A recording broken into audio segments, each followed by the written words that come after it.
না মন খারাপ হয়ে গেল। ও হুজুর, ভাইজান, বাবাজি সব ঠিক ছিল, এ কেমন হয়ে গেল? আনবেন না, দরকার নেই জলসা। ও আম্মা বিনিআমাতি রাব্বিকা ফাহাদ্দিস, জলসার দরকার নেই। রিজিকের মালিক আল্লাহ। রিজিকের মালিক কে? অহংকার নয়, রিজিকের মালিক কে? জলসা করলেই খেতে হবে এমনটা নয়। আমার আল্লাহ মায়ের পেটে আমাকে খাইয়েছে।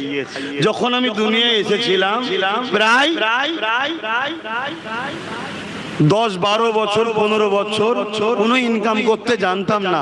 আল্লাহ খাইয়েছে, মা বাপ নয়, আল্লাহ খাইয়েছে। কথা বুঝে আসছে? আর এতগুলো লোক জলসা করেন না, আল্লাহ আপনাদেরকে খাওয়ায়। সেই আল্লাহ আব্বাস সিদ্দিকীকে বিনা জলসাতে খাওয়াতে পারে। কথা শুনছেন? আর যদি মনে করেন যে না এনেছি, তাহলে বাপ আমার লক্ষ্য হবে দুটো। এক, অন্যায়কে মিটাও, অন্যায় থেকে দূরে থাকো, আর ন্যায় করো, ন্যায়কে প্রতিষ্ঠিত করো। এটাই কোরআনের হুকুম।